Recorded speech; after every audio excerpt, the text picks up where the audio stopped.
परमपिता परमेश्वर, ये अधम आपके सामने बैठने लायक नहीं है। शराब, मांस, अंडा, गुटखा, तंबाकू, सिगरेट आदि कर्म करता था। आपसे दोस्ती हुई, राधा रानी का नाम मिला, आपसे जब से मिला हूं ये सब गायब हो गया। महाराज ये सब इनका छोड़ दी।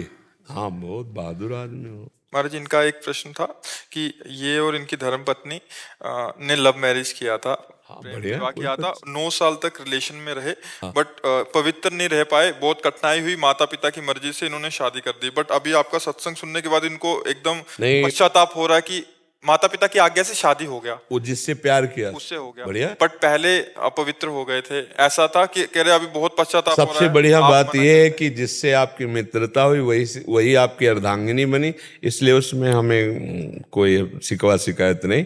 आप आनंद से चलिए और आपका जो प्रेम है वो और पवित्र प्रेम में बदल के दोनों भगवान के मार्ग की अनुसरण करने वाली भक्ति को हृदय में धारण करो, और दोनों भगवान को प्राप्त हो तो तुम्हारा प्यार सार्थक हो गया।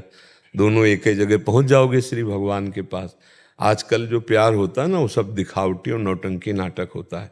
वासना की पूर्ति की, फिर ब्रेकअप ब्रेकअप ब्रेकअप कहते हैं। ये ब्रेकअप मतलब शरीर को तुमने क्या समझ रखा है? दोना पत्तल समझ रखा है? अरे ये जीवन चरित्र है। एक बार जिससे माना, जैसे मानो आपने प्यार किया, ठीक है, हाथ मिलाया आजीवन के लिए तो बढ़िया है, हमें कोई परेशानी नहीं। हमें और कोई पक्ष नहीं देखना, तुम कहाँ के हो तुम कहाँ के, नहीं देख। दोनों ने प्यार किया, ठीक है, दोनों ने शरीर भाव किया, ठीक है, आजीवन उसका निर्वाह करो, अब तीसरे को मत चुना। दोनों में पर अब आजीवन निर्वाह करो, बढ़िया, कोई बात नहीं, क्योंकि कलिकाल है, इसमें इतना ही निर्वाह हो जाए बहुत बड़ी बात है। अब ये तो नहीं है कि थोड़े दिन हमारा मनोरंजन, वो आजकल जो चला क्या लिव इन रिलेशन, बोले अब हमारी नहीं बनी। अरे ऐसी तैसी तुम्हारी बनी नहीं, तुमने शरीर को खिलवाड़ समझ रखा है।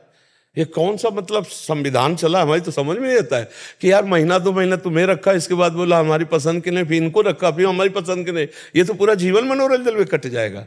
और उसकी हालत क्या हुई जिसको तुमने कह दिया पसंद नहीं? तो मतलब ये क्या रह गया? उसका जीवन क्या रह गया? तुम्हारा जीवन क्या? क्यों लिव इन रिलेशन का मतलब यही तो है ना, हमें जैसा बताया गया, हमें तो पता नहीं। अंग्रेजों का चाल चलन। हाँ, अंग्रेजों का चाल चलन। कल वही तो एक आए थे, वो कह रहे थे भारत को विश्व गुरु बनाना है। वो कह रहे थे तो भारत को विश्व गुरु बनाना है, ऐसे भारत विश्व गुरु बन जाएगा? बेविचार नहीं बढ़ रहा हमारे भारत में, सोचो तो हम कैसे विश्व गुरु बन सकते हैं? कैसे बन सकते हैं जब हमारे घर में ही पोल है? तो हम घर के गुरु तो बन नहीं पा रहे हैं। विश्व को अपने प्रताप से, जैसे विवेकानंद जी गए ना, तो कुछ मिनट तक सबको समाधिस्थ कर दिया, शून्य पे स्थित कर दिया। भारत का ऋषि गया तो किसी को होश ही नहीं रहे।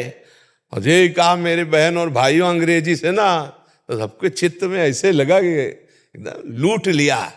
और वो नव युवक शरीर, वो तेज, वो ब्रह्मचर्य भारत का जो ऋषि है उसका प्रभाव है। तब सबने माना कि हाँ विश्व गुरु के लिए तो मतलब हमें लगता है कि प्रेम निषेध नहीं, हम भी नहीं करते, इस बात का निषेध नहीं करते। दोस्ती करो लेकिन आजीवन के लिए करो, ये हम पहले से कहते चले आ रहे हैं। हम दोस्ती का निषेध नहीं करते, लेकिन तब तक जब तक तुम्हारा ये निर्णय पक्का ना हो जाए कि तुम दोनों दोस्त आजीवन एक साथ रहोगे, तब तक उसको पवित्र रखो।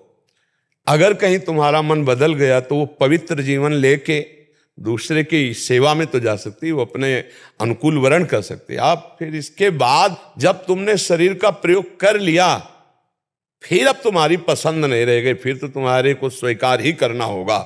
ये नियम होना चाहिए। अब जो चल पड़ा है कि भाई हमारी पसंद, और लव मैरिज करने के बाद 1 साल के बाद तलाक, ये लव मैरिज किसे कहते हैं? क्या मतलब हुआ तुम्हारे लव का, तुम्हारे प्यार का, कि 1 साल दे और इसके बाद दोनों में झगड़ा हो, दोनों में तलाक? कैसा लव मैरिज भाई? प्यार का मतलब क्या होता है? तो आजकल के बच्चों का थोड़ा लव समझना चाहिए। आपको तो धन्यवाद है कि कम से कम उसका निर्वाह कर रहे हो, और आजीवन निर्वाह करना, और दोनों भगवान के मार्ग में प्रीता से चलना। भगवान का आश्रय लो और सुखी जीवन व्यतीत करने के लिए सहनशील बनो। उसकी गलती को आप सहन कर जाओ, आपकी कटुता को वो सहन कर जाए। गुस्सा आ जाता, छोटी मोटी आपस में बातें होती रहती हैं, उनको सहा जाता है। ऐसा नहीं कि किसी को, जहाँ घर गृहस्थी परिवार 4 लोग रहते हैं, वहाँ कभी थोड़ा प्रतिकूलता हो जाती, कभी एक को गुस्सा आ जाती तो एक सह गया, कभी उसको गुस्सा आ गई तो आप सह गए। इसका मतलब अपना नतीजा संबंध विच्छेद तक नहीं पहुंचना चाहिए। अपना नतीजा घंटा आध घंटा में फाइनल हो जाना चाहिए। सॉरी, क्षमा करो, मुस्कुरा दिया वो पानी पानी हो जाएगी। अब आपको ये लग रहा है मैं पति हूं, मैं कैसे क्षमा मांगू, तो वो कौन है? वो भी तो परम पति का अंश है, कोई अंतर थोड़ी है, वो भी तो दैवी शक्ति है।